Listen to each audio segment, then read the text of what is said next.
So moving forward with our discussion on BJT amplifiers, our next topic is on BJT AC analysis.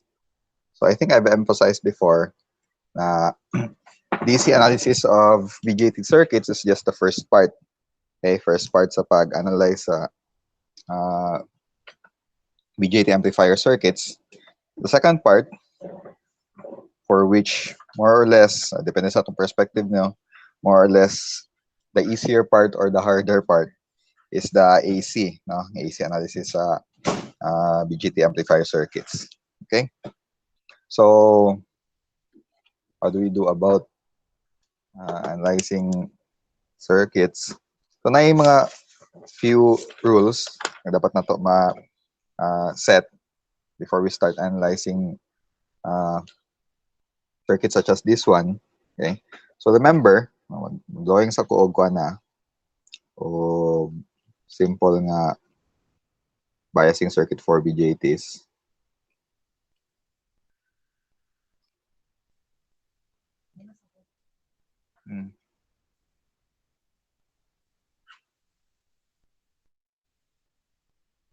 So, unsa gani nga configuration?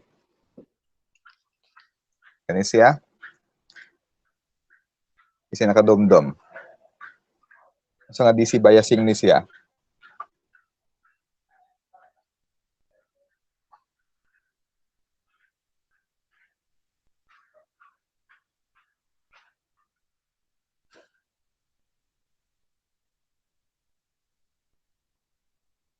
This is the, okay, very good, the voltage divider configuration. No? So, we have our BJT right here. Okay. And then, our supply voltage, VCC, RC, RE,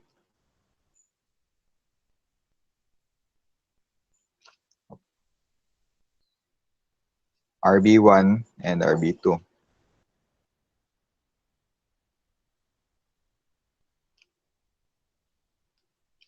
Okay. So, ang atong DC analysis is nag-contain lang sa kaning circuit elements. But natay gipang leave out nga some other elements that we call the coupling capacitors. Okay? So actually, if naka-observe mo sa actual na voltage divider circuit or even katong other DC circuits, no, nagid na siya naka-couple capacitors here. And sige, okay lang. Ina lang siya nga naka-record mo sad ni. So supposedly na siya coupling capacitor here and here. Okay? Ana. And sometimes, although not all of the time, na ay bypass capacitor, okay? Coupling capacitor 1, coupling capacitor 2, and sometimes ay bypass capacitor sa emitter resistor. Ana. So mo ang actual na biasing circuit. All right? Okay. Now anong ato ning gina-ignore, okay? Sa DC analysis ang mga capacitors.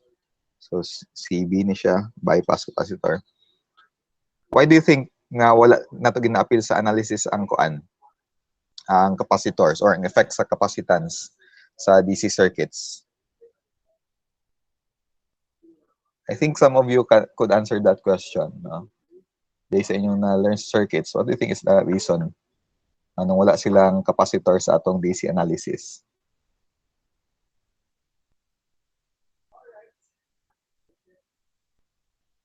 Okay, very good, no? Ma-block ang DC current. So, isa mo na sa kuan sa capacitors, isa sa mga characteristics is iyahang ma-block ang DC current. Because if mo base sa formula sa reactance, no, for capacitors, it's 1 over, if I'm not mistaken, 2 pi FC. No? So mag-depend siya sa frequency sa tong signal. Okay? And what is the frequency of DC circuits? Or DC signal, I mean, DC signal. What's the frequency of DC signal? DC current. Okay. Direct current. Signal.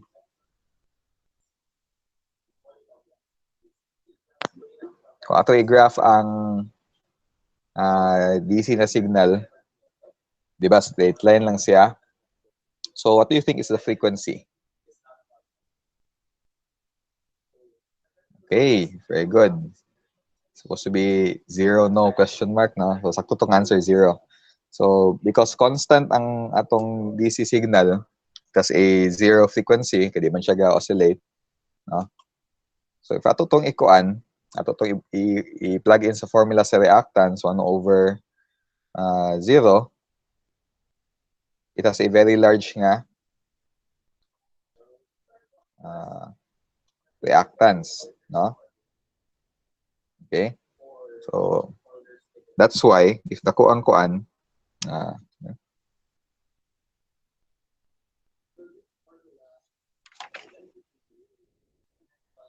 that's why ma-block.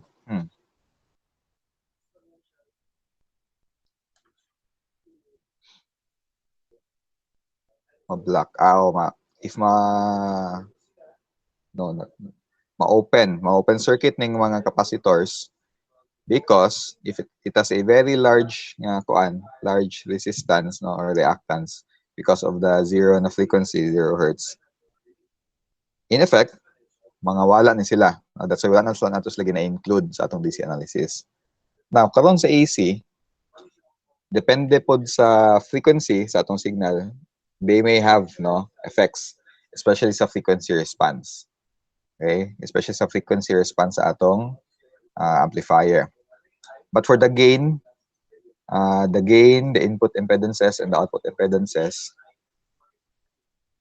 na naara gihapon sa circuit ang atong dito lagi hapon mag-depend sa circuit ang impedances and gain sa atong amplifier. Okay? So iduwang lang nako na dili na to usually gina-connect ang input signal.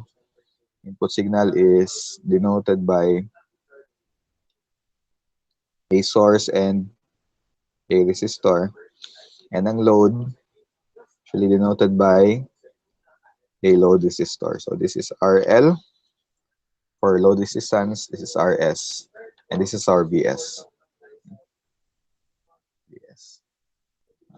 So muning isa ka illustration sa complete na amplifier circuit. Okay. Now, it would be very difficult if dili ta mag-start.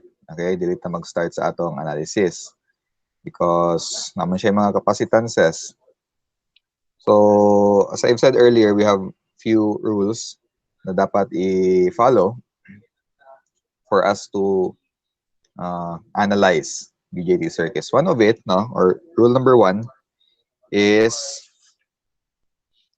to short all capacitors. Okay?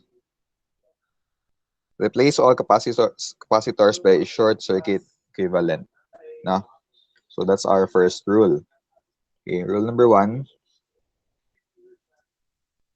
ang capacitors is replace all short. Ano man.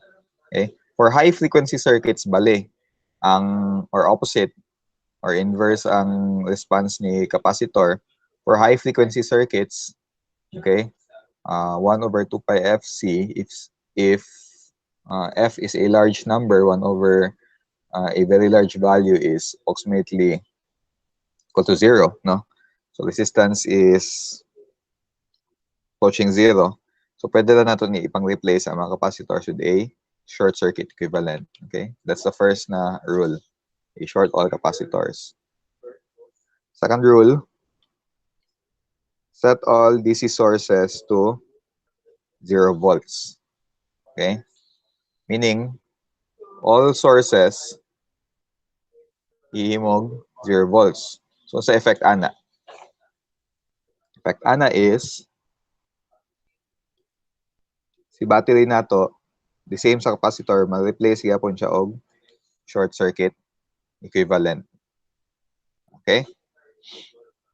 Set all DC sources to 0, replace all capacitors by short circuit, remove elements bypassed by the short circuit equivalent tungod sa capacitor. So,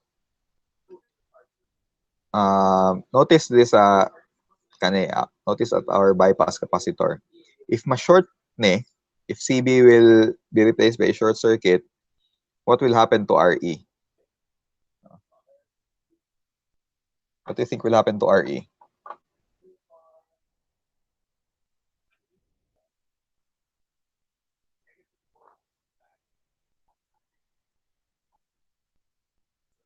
Effectively, mawala ba siya sa circuit?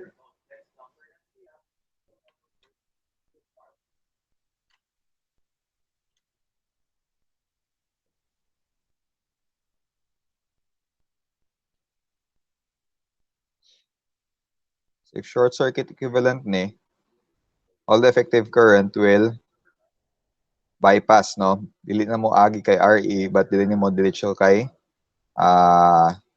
bypass capacitor. So if i-short nato ni, it's as if virtually mawala si RE. Okay? So atong nang ipangkuan, atong summarize, tanan, we could transform our circuit into something that looks very different from ingani. No? So may maunsa man siya. Our circuit will look like this. If naka-short ni, kani naka-short, kani nakadiretso na sa ground, di ba? Si VCC kay mawala man. So nakadiretso na si VCC sa ground. So malaking ani, no?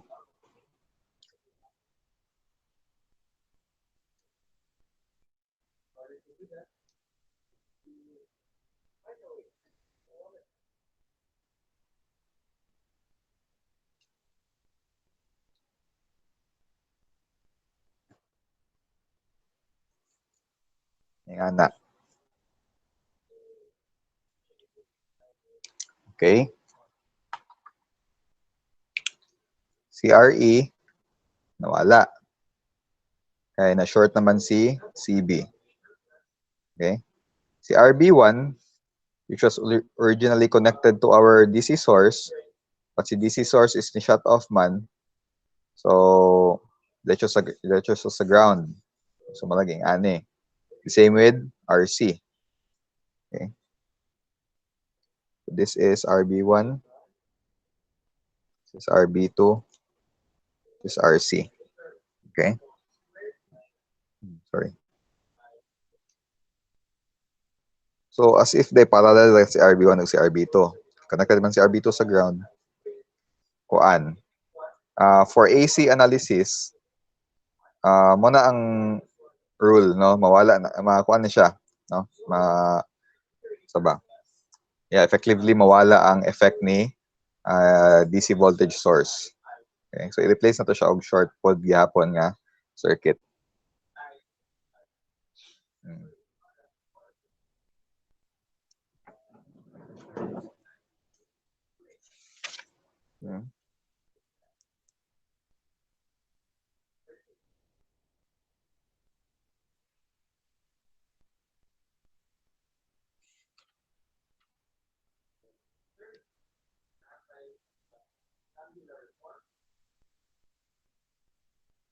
Ang actual nga reason is, since we are interested only in the AC response of the circuit, all the DC supplies can be replaced by a zero potential equivalent since they determine only the DC of the output voltage. Or, ang DC voltage man good, needed lang siya to bias, no? To bias our transistor, no? For the gain of the amplifier circuit, wala effect ang DC voltage source, no? So that's why ato siya gi-replace og short circuit nga equivalent. Okay. So that's why diretso na to sa ground si RC ug RB1. So kani medyo awkward na itanawon atong i-redraw into something medyo bearable. Okay? This becomes now si transistor nato is mo man siya, di ba? Okay? So si transistor is kani siya transistor. Si RC is connected si terminal C, collector, terminal B, terminal E. Okay, kung atong i-redraw, suppose nato ana si terminal E dire sa ground, terminal C, terminal B. Okay? Si C naka-connect si RC which is connected sa ground.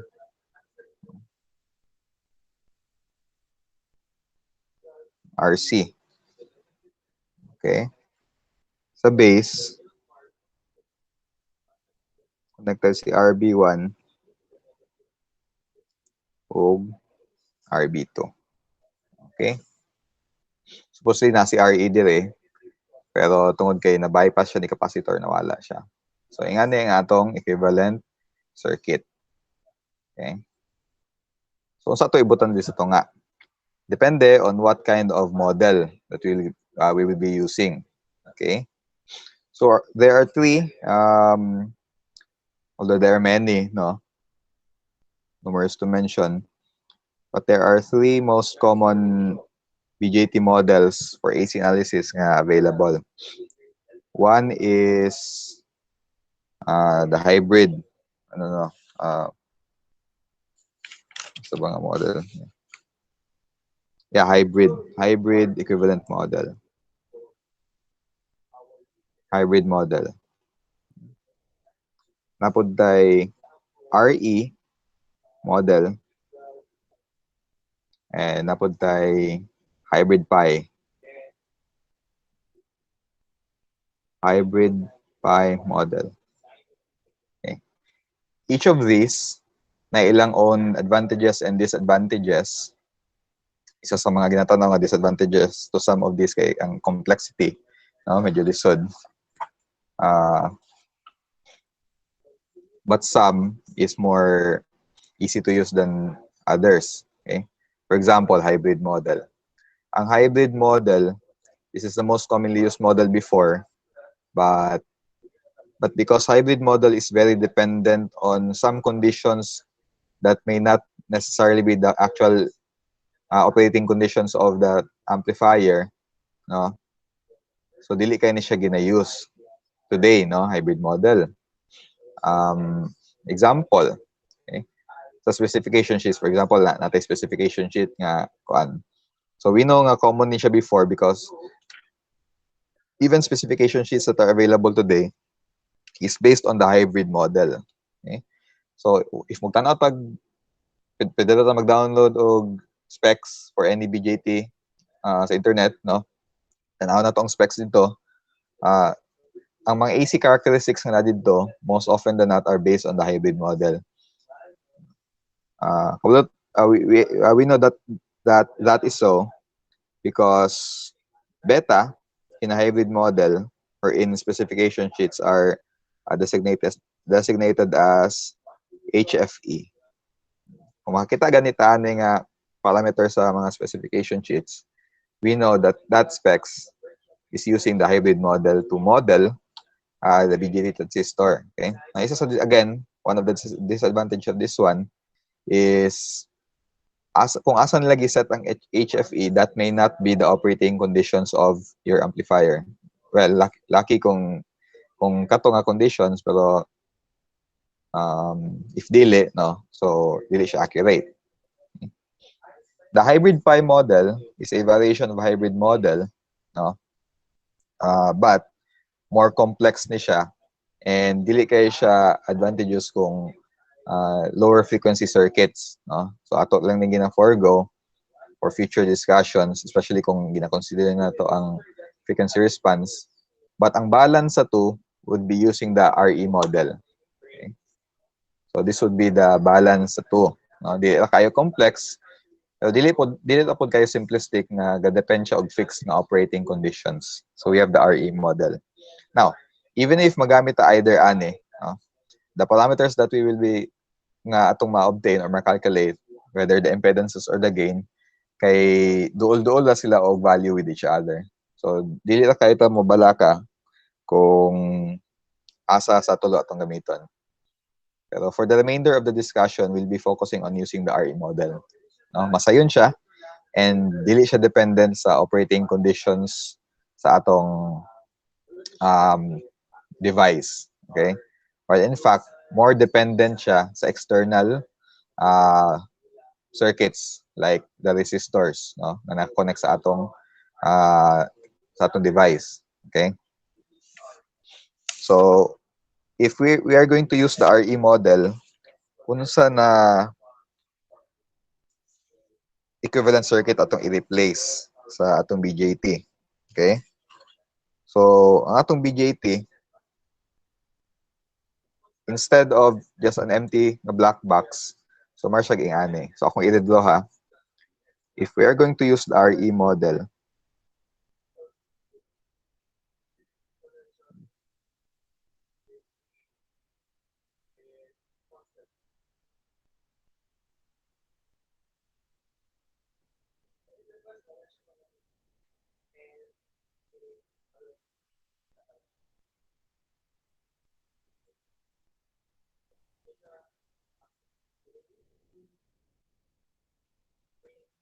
o manis taas, ako lang zoom in.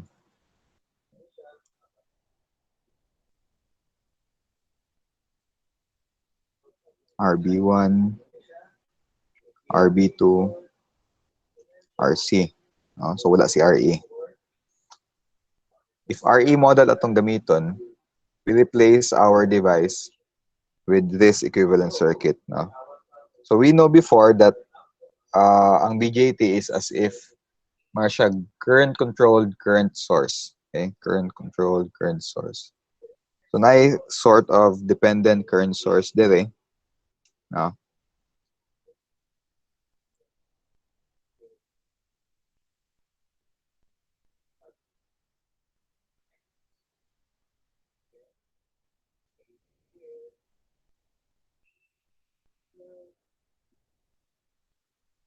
Na. So, muna yung equivalent circuit. So, unsa man nga mga devices. Okay? It's as if natay naka-parallel na resistor here and isa pod ka-parallel na resistor here. And naay isa ka current source nga naka-parallel dire ra pod nga side. No? So, unsa ni sila? This is resistor. So, ang atong dependent current source is depend siya sa current nga gapass through ani nga resistor, di ba? Because this is the base terminal. Okay, this is the base terminal. The current that is passing through the collector to emitter is dependent sa current kapasok kay base. So si IB would be multiplied by a factor, which is also the value of our resistor, beta RE. So this is the resistor beta RE. Okay. Kanisiya, this is the resistor RO. Okay. RO. Or output impedance of our transistor. Okay. So do not worry kung asa na siya pangitaon, na siya sa specification sheets gyapon. So our dependent current source then, yung value is beta IB. So current man siya. This is beta IB.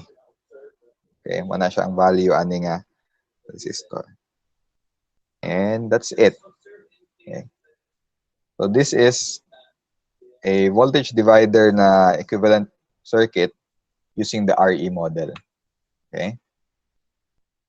So this may look complicated than it seems, pero well, honestly, sa'yo na siya, alam mo ka-intimidate sa itsura sa circuit. Okay? So kung ako nang i-redraw, siya ging ani.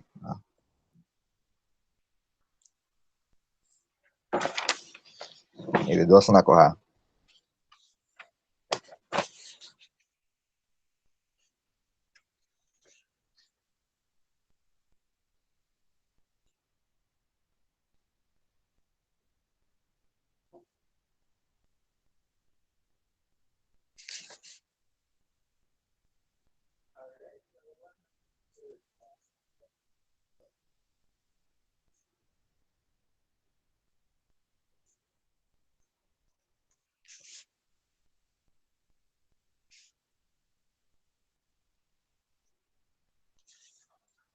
So kani, malalasyag kani.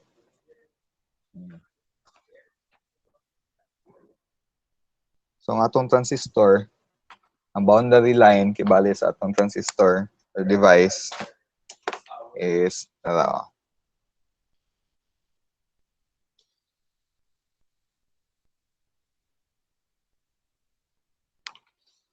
so muna atong transistor, okay?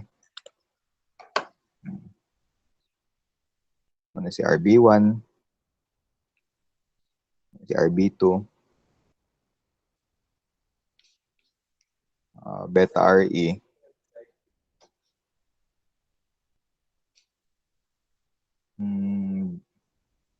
ito beta IB, si current source, this is RO, this is RC, okay? So si RO is specified, si beta is the same beta nga atong gigamit sa DC analysis. Ang next question is si RE, no? How will we obtain RE? If si beta is given, how will we know the value for this resistor if we do not have RE? No? So on top of all the general formulas nga itong na-memorize thus far, there's only one formula nga need na to i-memorize, and that is the formula for our factor RE. Okay? So RE is the AC nga AC model amplification factor. Okay? RE. RE, so important din siya nga formula. RE is just equal to approximately 26 millivolts over the DC IE. No?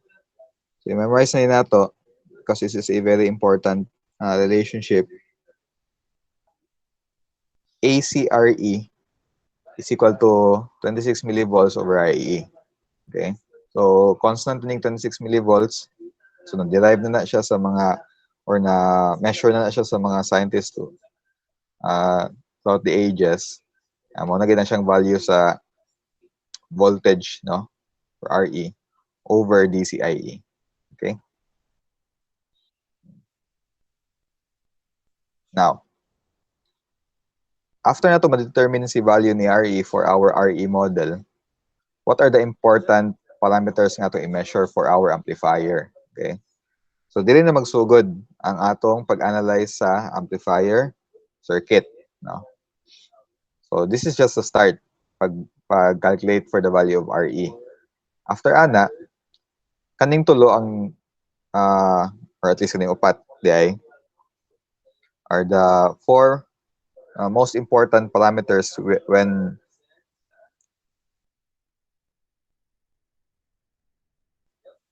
when analyzing and designing amplifier circuits. Okay? So amplifier parameters ang sila ito i-label ani.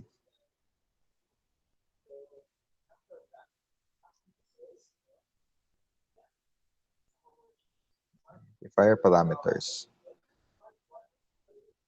Aside sa morning ang parameters atong gina-design, actually mo pud nga mga parameters atong ginapangita when we're trying to buy, no, amplifiers. So dito makabalo if ang kanang amplifier is a good one or not a good one. We have input impedance, output impedance,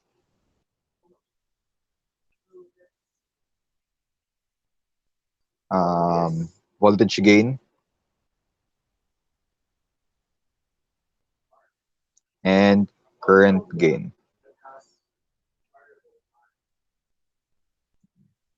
So these are the 4 most important amplifier parameters that concerns us. Input impedance, output impedance, voltage gain, and current gain. Now, kaning atong gidlo ganina, this is just the equivalent circuit for a voltage divider with bypass capacitor na configuration circuit. So what if lahi na pod? So lahi na pod iyang equivalent. Although the same lang ang model natong gamiton kaning bounded by the green line, mao na siya ang model for the transistor. But kung lahi ang configuration, let's say emitter follower or fixed bias, so lahi po lang itsura sa atong external circuitry. Okay? So to generalize an amplifier, so it doesn't matter right now kung unsa nga DC configuration atong gigamit, no? Pwede na to i-model ang atong amplifier as a two-port na system. Okay? Yan na. So this is our amplifier. At least makita na to asa na silang upat, no? Ma-observe with respect to the amplifier. So where is input impedance, output impedance, voltage gain, and current gain. So input impedance denoted by the letter ZI. Okay, input impedance. The output impedance is ZO. The voltage gain is AV. Gain is sometimes or mostly denoted by the letter A. So itong kay voltage gain, AV. And current gain, AI. Okay? So muna ang 4 most important parameters that we are going to measure sa atong amplifier. Either measure or calculate.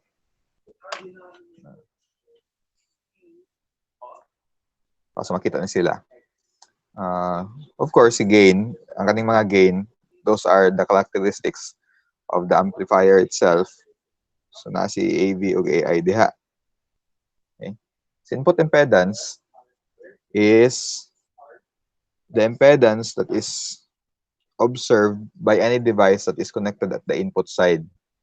So naman din ang input nato, dadi ang output. Input is VO, VI. Output is VO. Okay.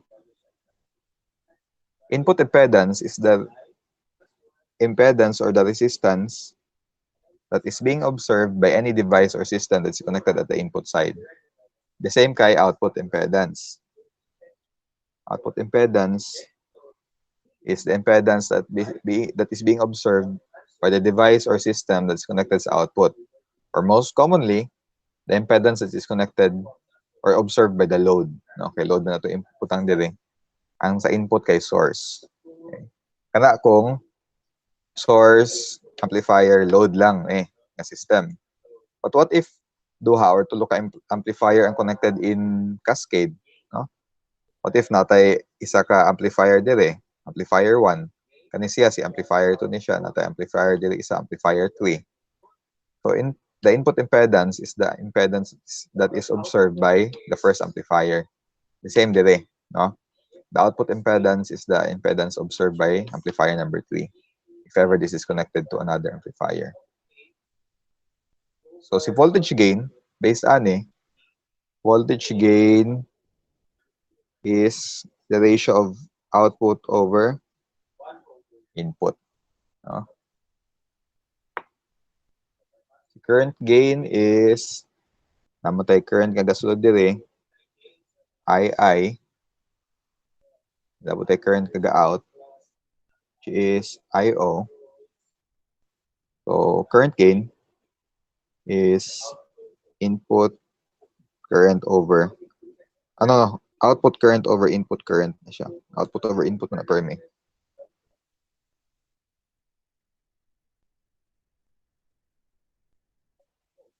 Okay? So far, any questions or clarifications? Kani kong systems point of view. Okay, and this is very important tool for us to simplify things further. No?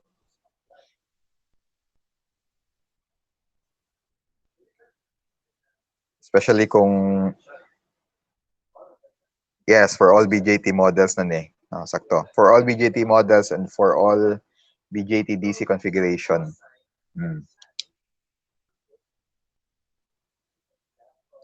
So, ako lang nagisat karon, pero I think mas ma-appreciate na to ni further, no? Kung mag-solve na gitag actual nga examples. IO over II, no? Current output na siya dapat permi over input, no? Output over input na permi ang gain. No?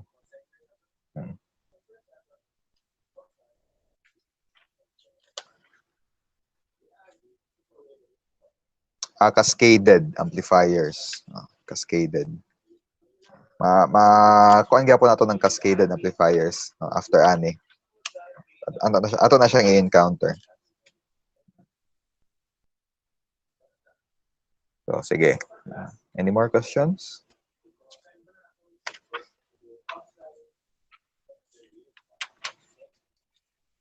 Okay. I hope, sige lang, if things are, di pa kayo clear karon, kaya na siya, no? That's understandable. Ako lang siguro gusto makuan, matimanan kay, muna siya itong ipang measure, no? Input impedance, output impedance, current gain, and voltage gain. But to make things even simpler pag yun, dili kay nato ginamatter at atong cells with the current gain, no? Especially kung dili power amplifier ang atong ginaisgutan, no? Kung signal amplifier lang, usually negligible ang current gain. So kaning tulo lagi usually ang atong gina-measure, no? Input impedance, output impedance, and voltage gain. Okay? Masayon pag yan. Sige. So with that, let's try to derive the formulas for input impedance, output impedance, and voltage gain for a very simple DC configuration circuit for voltage for BJT, which would be the fixed bias configuration. Fixed bias. So ito itsura sa itong fixed bias. Very simple.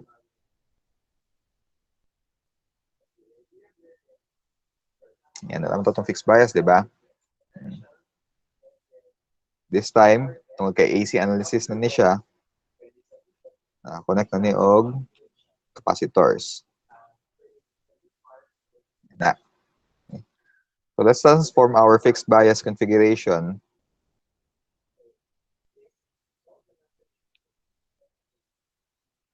to its AC equivalent circuit. AC. RB, RC. So there's no need na for bypass capacitor here. Even if may bypass capacitor here, dili mag-matter because wag man tay RE. No? So, if RB is connected to VCC, and for AC analysis, i-replace na niyo og wire directly to ground, meaning RB and RC are both directly connected to ground. So, ang itsura sa itong circuit kay magiging ani.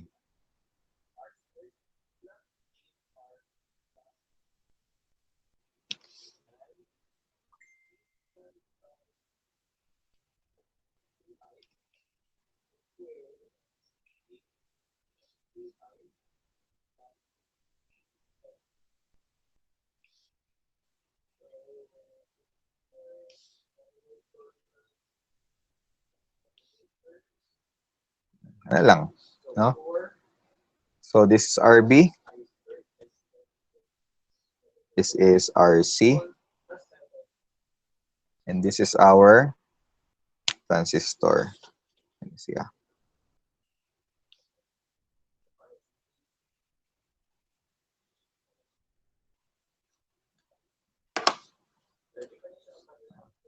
Observe. See, kanina si transistor, mo man siya, oh.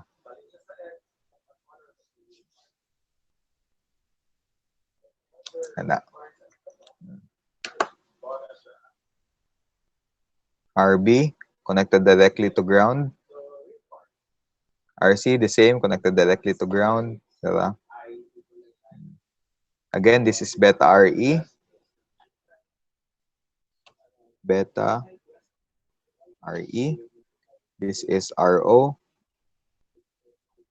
And this is beta IB.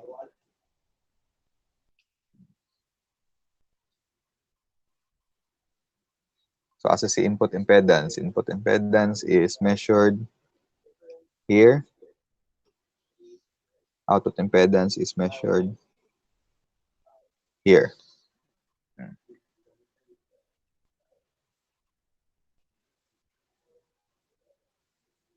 Okay. So I'd like to guess what could be the value for input impedance. If input impedance is measured here, no, meaning the resistance that is observed sa kaninga terminal or kaninga points, no? What could be the value for input impedance?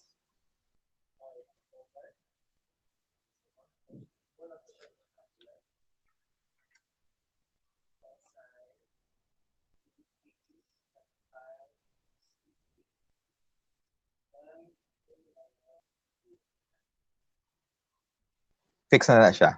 Diya na gid nato pero may ginatanaw ang ZI ug ZO.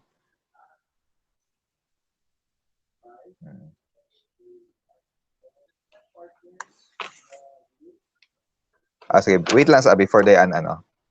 So balik ko ani. Okay. Fixed na si ZI ug ZO because si ZI ug si ZO kung mo ang system's point of view sa amplifier kana, no? So mo ang system boundary ni amplifier. Kung ato nang i-relate dire, kaning si green is only the model ni device, kibali ni BJT. Ang atong system kani siya is outside pa ni RB ug ni RC. So mo ni ang boundary sa atong amplifier system.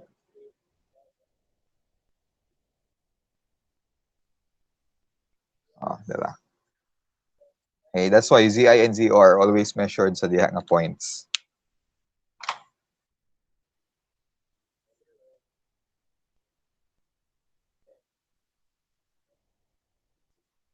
Ito na, ito yung chat. VI over RB.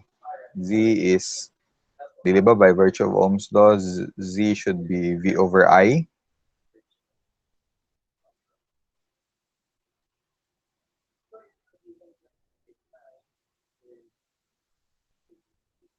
IB. Okay, IB. So supposed to be that's IB. I think dili IB because IB is this one. Lahi man ang naman tay IB, napuntay IRB. So ang current dili II would be yeah. Although hindi mag-matter actually pero ako usa ako illustrate. This is current IB. Okay? Kay mo man ni ang base terminal kana siya. This is this one. Ang current nga ga-flow kay IRB is this one, IRB. Ang current nga ga-flow dire is II. Diba? This one. Oh, II. Kana. So, kung gusto tagkuan nga formula gid ni ZIS, that's VI over II. Pero lisod kay solve si II, napatay IRB ug IB. So, nay mas obvious nga kuan man, mas obvious nga value ni ZI, no? Tanawan ni kani. Dili ba ZI is just RB parallel beta RE? beta RE is the value of this resistor. RB is given. No? So the impedance that is being looked at this terminals is just RB parallel beta RE. No? RB parallel beta RE. Yes, 1 over pagid ana, 1 over RE plus 1 over beta RE.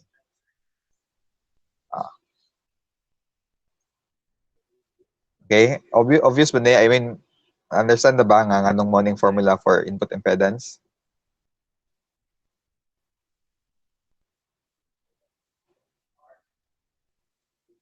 Wala man nga resistors ang naa sa input nga side, no? So if that's the formula for ZI, sige, I would like to guess for the formula for ZO, output impedance.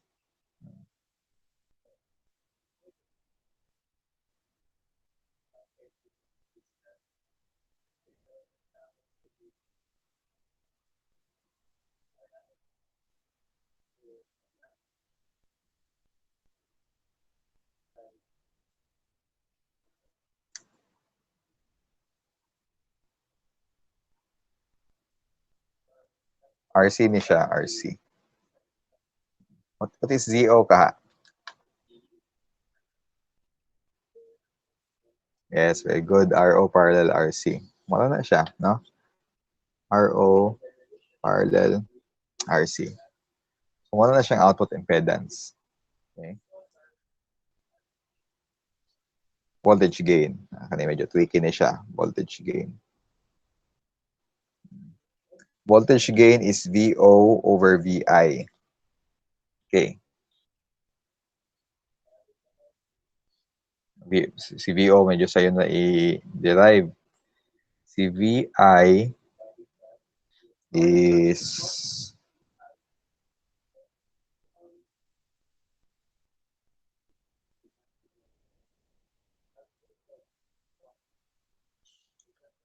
fixed bias pa ni.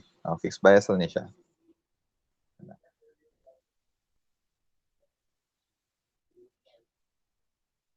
So si AV or voltage gain is supposedly VO over VI. Okay?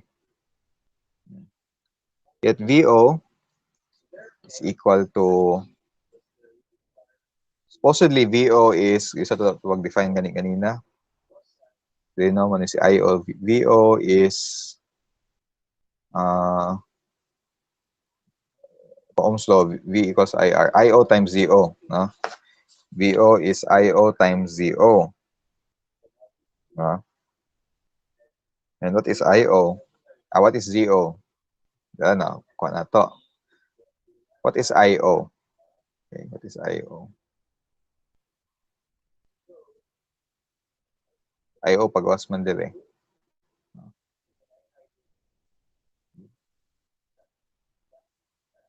VO over ZO sakto man. But si VO man atong gusto ipangita.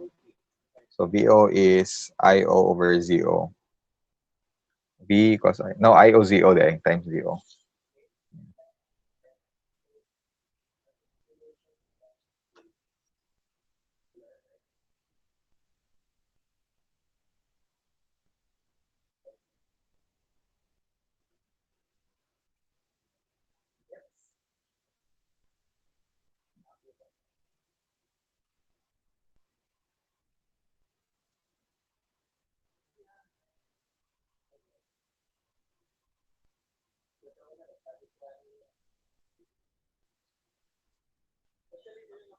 Si VI, masaya na si VI.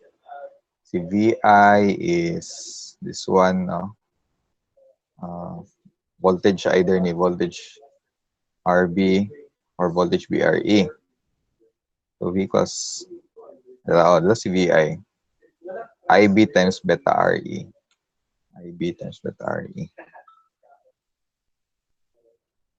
Yeah, sakto. VI is IB times beta RE. Ito mas obvious noon to.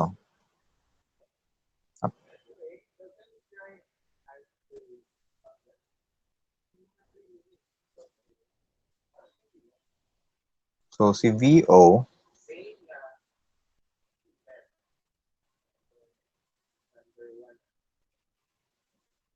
VO is ZO times IO. IO, ZO, sakto. And we have a value for ZO, RO parallel RC. Value for IO na lang ang wala nato. No?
Si IO daw,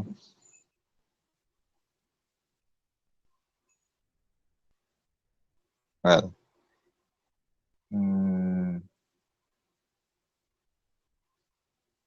okay. Tungod kay wala pa tay kuan dire, load, no?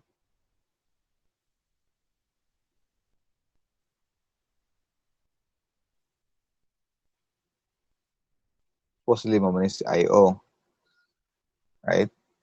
At tungod wala pa tay load, si IO would be the same current na pass through kay IC. Diba? IC. And tungod kay parallelness lang duha, unsa nga current man ang gasulod dire? Kani siya. What current is this?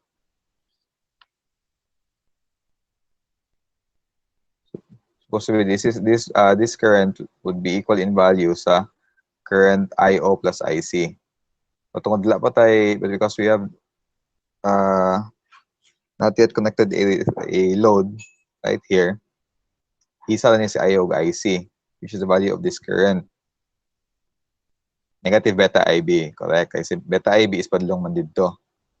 So this current, ang current nga mo enter dire sa atong duha ka parallel nga resistor would be, negative beta IB. So VO is IO ZO, no? Kung atong na yung butang sa chat. And IO is negative beta IB, no? Negative beta IB times RO parallel RC. Okay, mo man yung ZO. RO parallel IC. So, kung ito i-combine, voltage gain is VO over VI. Voltage gain then is negative beta IB RO parallel RC over VI is IB beta RE, IB beta RE. May mga cancel, no? Cancel si IB, cancel si beta. So, mahulog na si voltage gain is only RO parallel RC over RE. RO parallel RC over RE. Okay. Sabtan ninyo?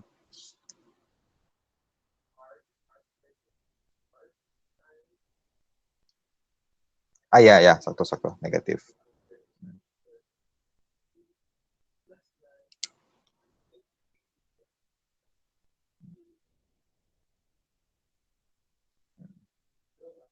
Okay. So kani, muna siya ang pag-derive, no?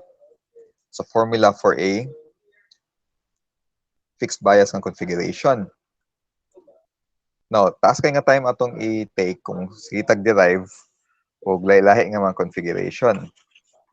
That's why, conveniently, nasa katong Barleston na ebook ang summary sa formulas. Okay?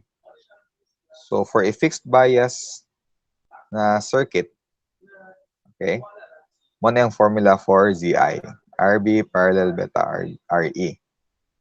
Or if RB is greater than or equal to 10 times beta RE. Pero ignore na lang ni approximation. Muna ito per megamiton dito. Ignore lang ni siya. Kani, muna itong per megamiton, no? RB parallel beta RE. For output impedance, RO parallel RC or RC parallel RO. Okay, so ignore ni siya nga approximation. For voltage gain, it's negative RC parallel RO over RE. The same sa itong nag-derive. Okay? And I've said earlier, current gain is usually ato lang yung gina-ignore. So dito natin mo focus sa kung siya, page 293. For example, voltage divider bias. Okay? Voltage divider bias, whether it derive na to or not, ang iyahang input impedance would be R1 parallel R2 parallel beta RE. I think obviously sa atong initial bitong drawing kanina for voltage divider. Tara, voltage divider mo nga example. The input impedance is RB1 parallel RB2 parallel beta RE. No? Output impedance, the same yapon RC parallel RO. No? So the same dire. For voltage divider, the output impedance would be RC parallel RO. Same sila og formula for voltage gain, negative RC parallel RO over RE. Okay, pareha naman sila itsura sad, no? Provided kani class this is very important na observation. Provided that naani si bypass capacitor. Kaya kung unbypass na, lain ang itsura sa atong circuit, no? So naging ani. So, yeah. Sige. Sige, let's try to solve some examples daw.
Okay, so we have a voltage divider circuit, voltage divider bias. Okay, So, atong pero gini na pangita for AC amplifiers is the input impedance, output impedance, and voltage gain. Okay. So, do we need to perform DC analysis? Yes, kinahanglan gyapon og DC. No? So, mobalik gyapon ta sa atong usual nga ginabuhat before. No? So, taas man kaayo to. Mag-refer na lang ta sa table of formulas for voltage divider. No? So, dala, voltage divider. Dala. So, mag-refer na lang ko ani. Okay? Actually, ang important lagi na to nga may balaan is only IE. No? Si IE. Kasi IE naman ang ma-carry over sa AC analysis. No? Sige, okay, solve ha. First, solve for RTH. This RTH, 1 over 39K plus 1 over 4.7K. 4.195K.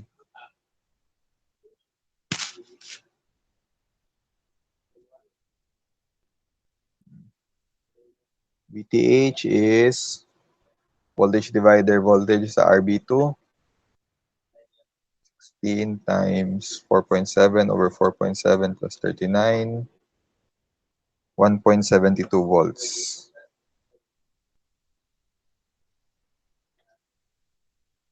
Question so far? Kung gisa ako ni pagkuha ng dua? Siguro no? So again, kung namoy table of formulas, you could refer it directly dire. No? Those are RTH and ETH. BTH lang ang gigamit ko. ETH pala na sila. So, KVL. KVL. VTH minus IB RTH minus VBA minus IE RE. Again na, sa DC analysis, napa si RE. Pero sa AC, wala na. Even though na-bypass capacitor dire, pero sa AC na siya mawala. Sa DC na pagyapon.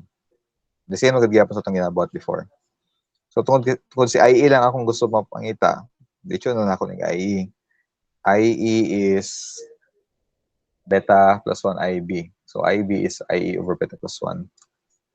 So, VTH minus IE over beta plus 1 times RTH minus BBE minus IE RE equal to 0. It's 1.72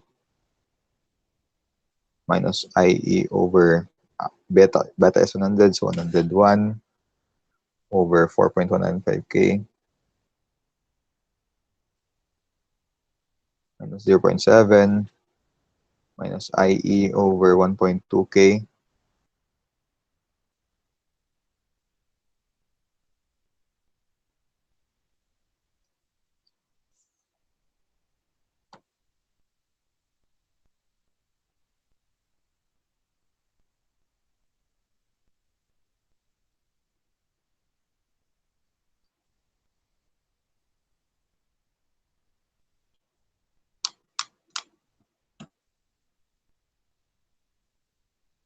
Hmm.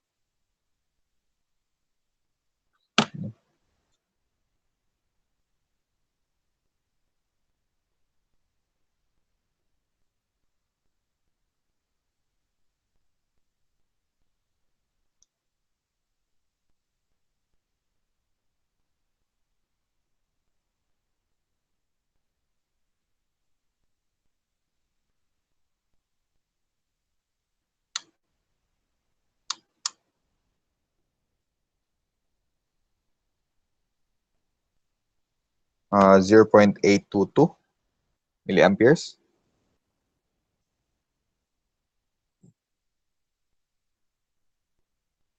Okay?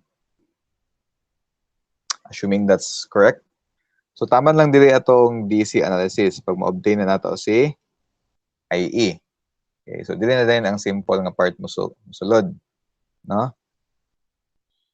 RE is 26 millivolts over IE, 26 millivolts over 0.82 milliamperes.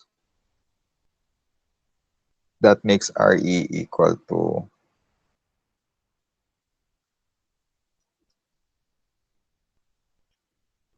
31.62 ohms.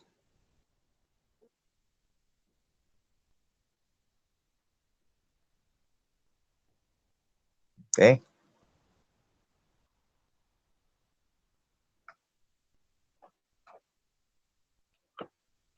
Check daw.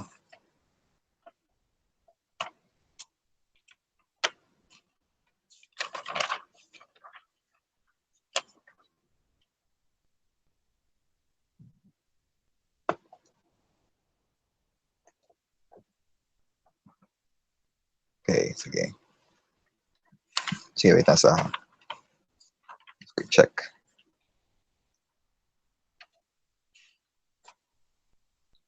More or less 31.7. Matter lang siguro sa um, pag round off.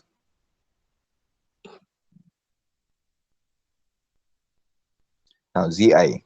Okay, ZI.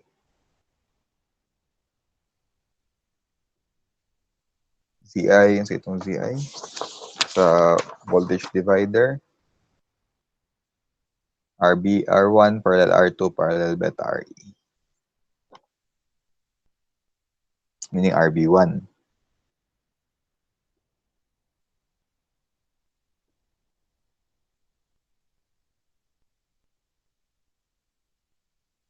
Uh, 39K.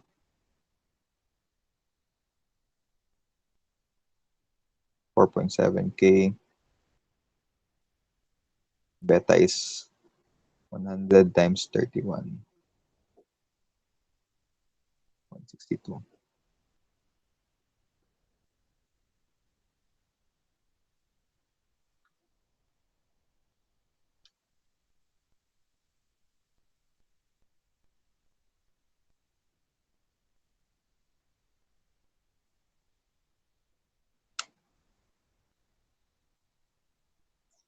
Mga 1.8K more or less.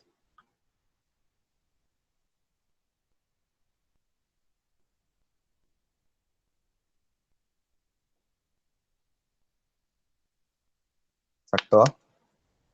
Or same tag answers? 1 over 1 over 39 plus 1 over 4.7 times 1 over plus 1 over 100 times 31.60.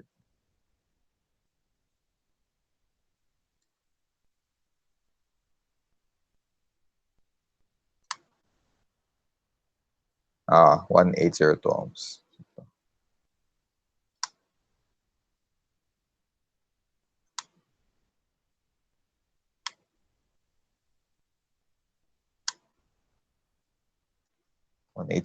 more or less may ani 1.8K. Alright? ZO. ZO is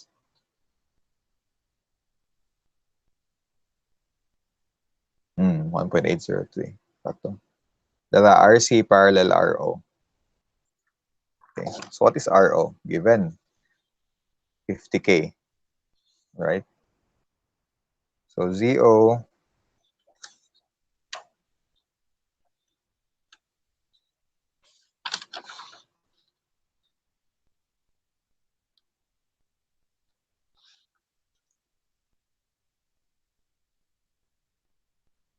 RO parallel RC. So given man ang duha, RC is 3.9K, RO is 50K. 50K parallel 3.9K.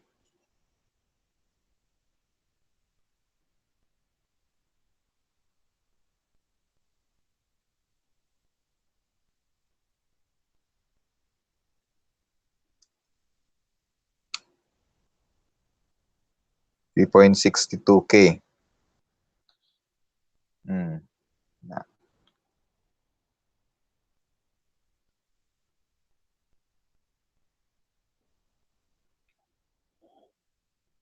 Na. Correct. And then, last, voltage gain.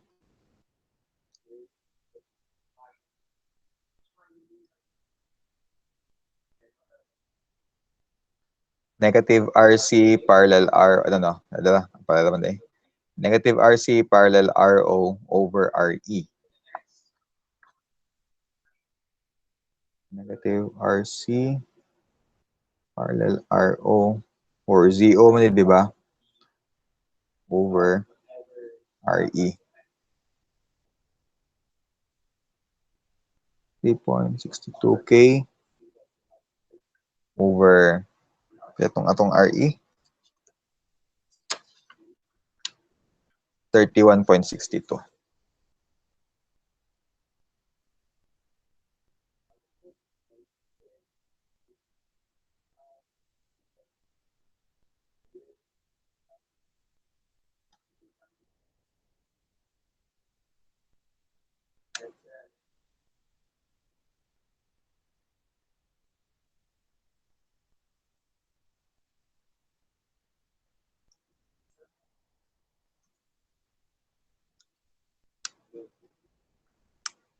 Yes, nasa 114.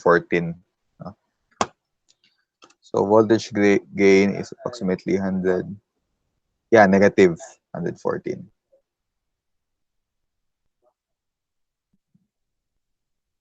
Sakto. Okay?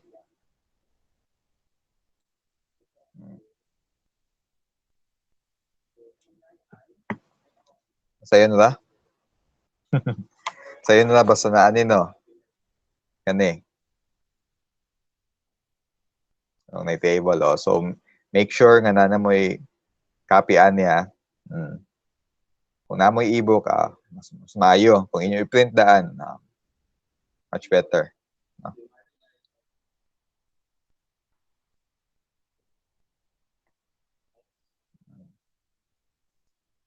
Now, asa man ni makita?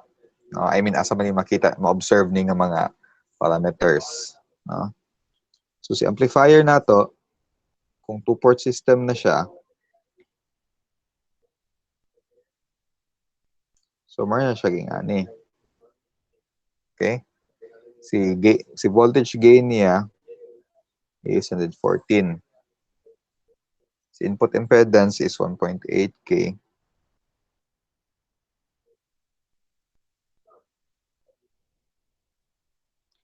Si output impedance is katong 3.6K.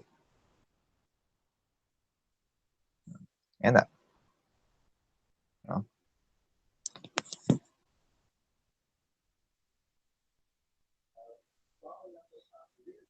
Mag-matter ni siya later, kanin sila input impedance ug output impedance. Mag-matter ni sila kung unsa na po dato i-connect diri nga system. Kung amplifier, samot nga mag-matter. Kung source, di na kaayo, no? Mag-matter gyapon pero gamay na lang, no? Di na kay siya nakadako nga factor. Kung load diri, mag-matter gyapon kung sa value ni output impedance. Right? Questions so far?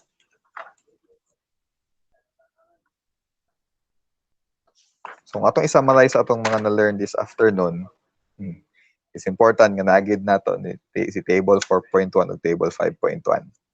Ha? So, convenient kaayo malocate nato diretso ang formula.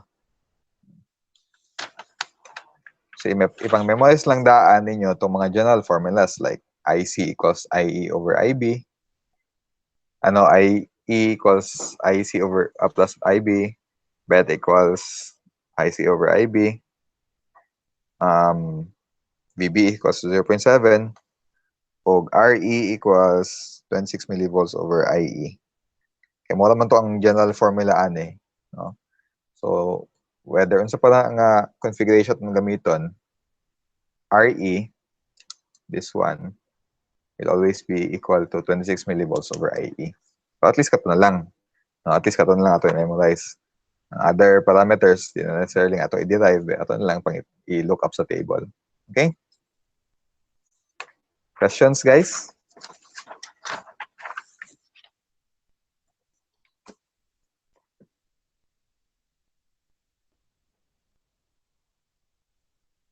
So, ang technique na lang dire is mag-practice lang gid siguro more. Basin putang lang ko og some exercises pa inyong mapaktisan. Then, if there are no more questions,